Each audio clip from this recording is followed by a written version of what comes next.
que seria o ponto final. No Calvário Deus fez dela um portal pra você entrar na eternidade. A introdução é vida em santidade. Boa tarde a todos.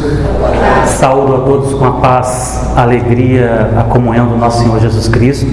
Primeiramente, para mim é uma alegria estar aqui. Eu agradeço o convite, poder compartilhar um pouquinho da minha história, desse testemunho jovem, né? Desse testemunho de uma pessoa que com certeza é muito amada por Deus, que sou eu, e todos nós também, né? Mas a minha história, ela revela um amor de Deus muito grande, né? E, na verdade, eu gostaria de começar essa conversa com vocês, e é um prazer estar aqui. Vejo que tem alguns conhecidos ali, Wagner, né? Tem outros também. Primeiramente dizer que hoje eu estou muito bem. Nunca teve um período da minha história que eu estive tão bem como eu estou na atualidade. Hoje eu estou na caminhada da igreja, com entendimento da sabedoria de Deus, entendimento do temor de Deus, entendimento de todos os tesouros maravilhosos de Deus e principalmente o entendimento da salvação grandiosa que Cristo fez na cruz do Calvário e ao longo de toda a história o Senhor fez com a gente. Eu atuo na igreja, eu sirvo, né, já há algum tempo como catequista de Crisma. Atualmente estou trabalhando como ministro da Eucaristia também, em muitas outras atitudes. Mas esse momento presente ele é bom para mim, tanto por essa presença minha na igreja, quanto na minha vida pessoal também, no meu trabalho, na minha relação com os meus pais, principalmente, que hoje eu vivo uma relação de honra com eles, de respeito muito maior do que qualquer período da vida, com a minha família. Enfim, eu acho que eu nunca estive melhor do que eu estou na atualidade. Só que nem sempre foi assim. Nem sempre foi assim. Vocês estão diante aqui de Michel, que é verdadeiramente um milagre do amor de Deus. Alguém que experimentou a salvação de Deus de uma forma muito profunda, muito maravilhosa, que eu sou muito grato ao Senhor pelo que Ele fez por mim. Eu acredito que na cruz do Calvário, quando Ele estava lá sofrendo por cada um de nós, aquela morte terrível, Ele se lembrava de Michel, que 2000 anos depois passaria pela história que ele passou. Então, realmente vocês estão diante de um milagre de Deus. Eu acho que eu posso dividir a história da minha vida em 4 partes. A primeira parte da minha história, ela vai desde o período que eu nasci até mais ou menos os 18, 19 anos. Eu acredito que quando eu cheguei na maioridade, como vocês vão ver, eu não aproveitei da melhor forma possível o ingresso na maturidade, na maioridade. Eu não entrei nela com a maturidade que eu deveria ter entrado, exatamente porque a primeira fase da minha vida, que vai da infância até os 18, 19 anos, embora eu tenha sido aconselhado pela minha mãe, eu tenha sido batizado, tenha feito primeira Eucaristia, embora eu tenha participado de grupo de jovens ali em Nossa Senhora Aparecida, que até hoje eu guardo recordações maravilhosas, com a coordenação do Preto, né? Na época ele era da coordenação do grupo de jovens, a gente fez coisas maravilhosas ali. Eu acredito que ao mesmo tempo que eu ia na missa, costumeiramente, ao mesmo tempo eu comecei a me relacionar com muitas coisas do mundo também. Coisas que de certa forma agiram mal na minha vida, porque eu não consegui me conservar puro, por ingenuidade, por falta de entendimento da palavra, por falta de entendimento das coisas de Deus. Isso me fez experimentar coisas que depois, nas fases seguintes, foram se agravar e trazer problemas e erros muito grandes, né? Essa é a primeira fase, que vai até 95 mais ou menos, 94, 95. A segunda parte vai de 96 até 2003, que é um período de 7 anos mais ou menos. Eu fui do dos 18, 19 anos até os 26 anos, completamente afastado da igreja. Embora tenha sido um período da minha vida que eu tenha prosperado, entrado na universidade, tenha entrado no sistema educacional capixaba para trabalhar, ter conhecido pessoas interessantes, pessoas boas, por outro lado, aquelas experiências iniciais, elas se agravaram de tal forma que eu comecei a viver uma vida completamente desregrada. A saída da igreja foi terrível, porque eu perdi o contato total com a palavra, eu perdi o contato total com o alimento espiritual que é Cristo Jesus, completamente por falta de entendimento. Será que alguém em sã consciência tem coragem de abandonar a Eucaristia, o alimento que é Jesus? Será que alguém tem coragem de abandonar a Páscoa dominical? Mas eu fiz isso naquele período.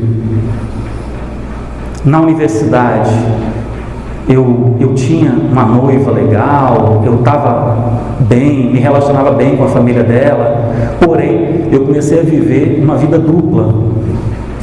Vieram os vícios que eu já tinha experimentado até os 18 anos, se agravaram profundamente, porque eu comecei a usar drogas também no período, na universidade. E é interessante porque isso está relacionado com uma série de contatos que eu tinha. Contatos com grupos que defendiam o uso das drogas, contatos com pessoas que não tinham entendimento da fé e viviam o ateísmo literalmente, né? E uma série de culturas que me afastavam da vida da igreja. Então eu fiquei esses 7 anos dessa forma, até chegar ao fundo do poço. Isso me fazia trair a minha namorada, viver uma promiscuidade sexual muito grande, completamente sem juízo em alguns casos. Parece que o uso da droga, ele agrava o pecado, né? O pecado que já está presente em você. Você tem ingenuidade, não sabe dominar ele, se afasta da palavra, se afasta da igreja, começa a ser uma pessoa completamente mais carnal. Embora o batismo e o Espírito Santo me ajudassem em muitos momentos, me dando vida, me dando força para me livrar daquela situação.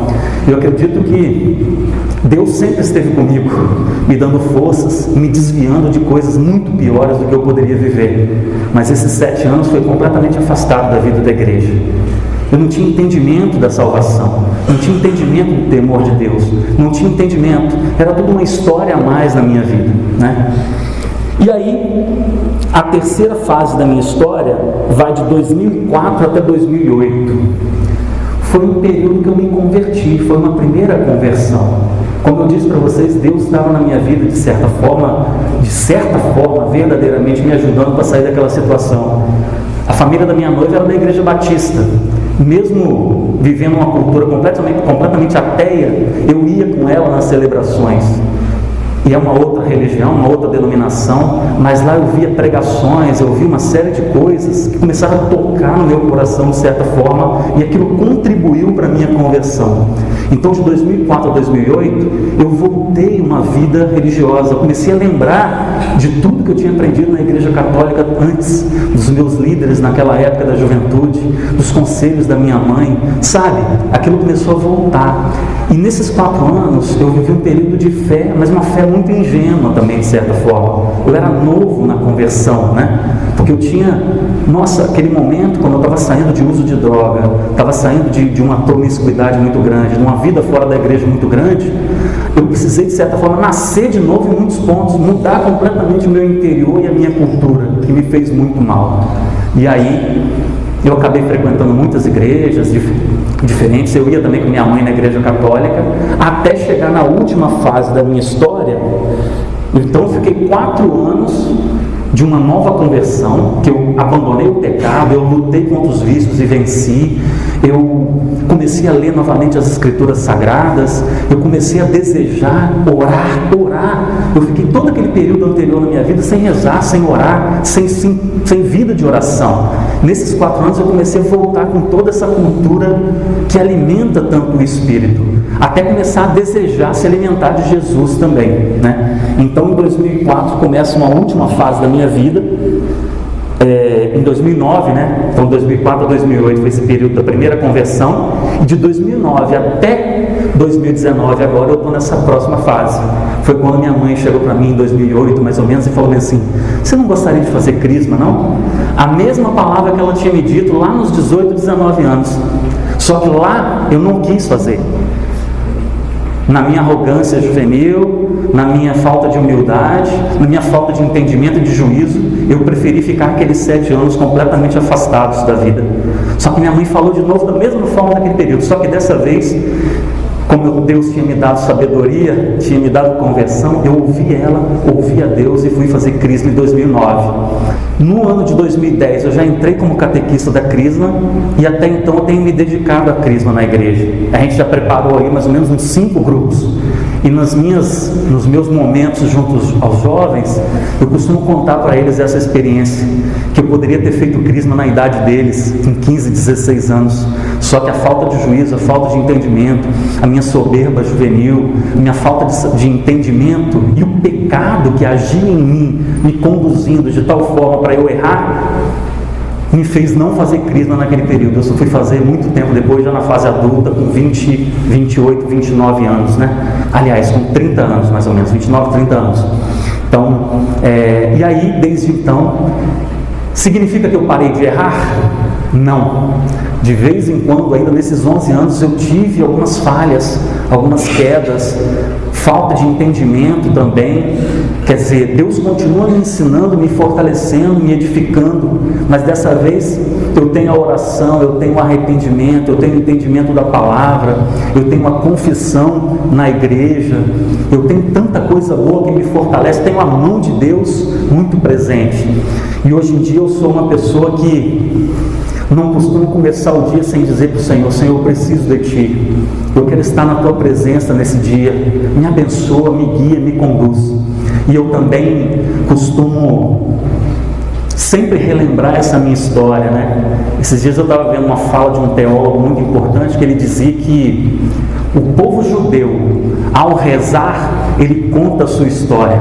E eu diria para vocês que Michel, ao rezar e ao orar, também conta a sua história, porque eu sempre estou agradecendo a Deus a fidelidade dele, a misericórdia dele, a bondade dele para comigo. Tem alguns trechos bíblicos que me auxiliam nessa caminhada. Por exemplo, a sabedoria do prudente é entender o seu caminho.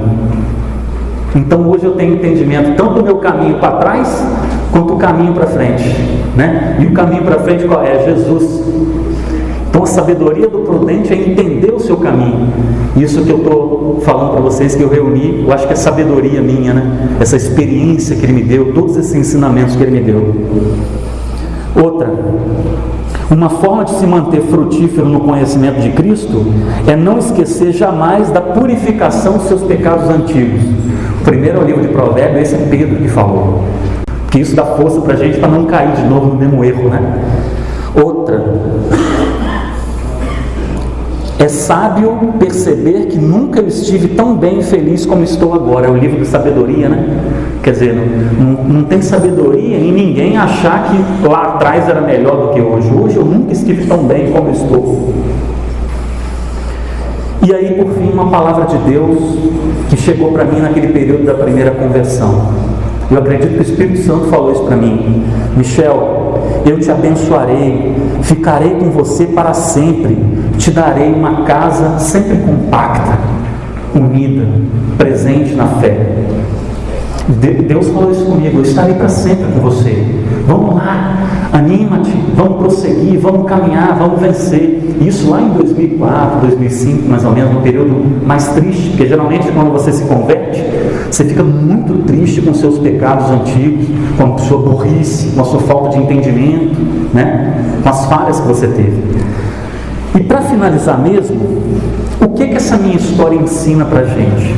Vocês são casais, são pais e mães de jovens, que com certeza vocês, mais do que ninguém, têm um desejo muito grande de educá-los da melhor forma possível, porque vocês amam eles, vocês querem que eles se desenvolvam com tudo que é bom, vocês querem o melhor para eles, né?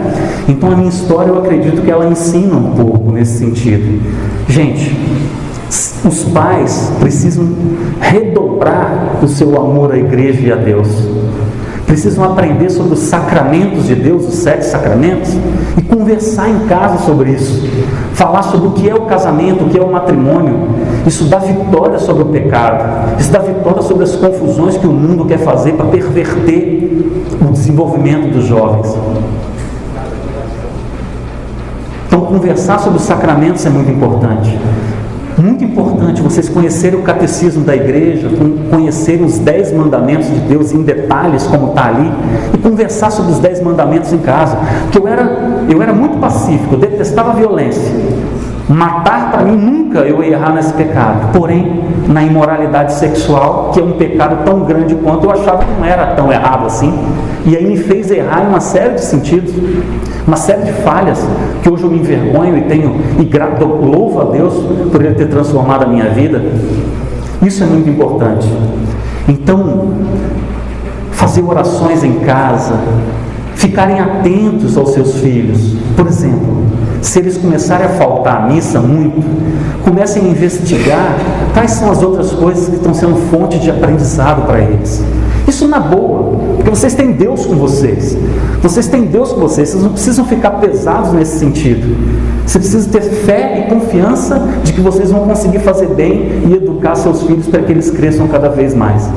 E com certeza, vocês, junto com os padrinhos dos seus filhos, juntamente com a Igreja de Deus, vão formar uma rede, juntamente com o ECC e o EJC, que naquela época lá da década de 90 não existia ainda, juntamente com toda essa rede de proteção, vão sempre monitorar de forma precisa o desenvolvimento dos seus jovens, para que eles cresçam cada vez mais com sabedoria, para que eles se conservem puros, para que vocês façam muito bem para eles, tá bom? Que Deus abençoe cada um de vocês. Foi um prazer estar aqui dando esse testemunho e contando essa história. Que Deus abençoe vocês, pessoal. Uma salva de palmas para Jesus. Louvado seja Deus, que é o Deus da nossa vitória. Uma carta que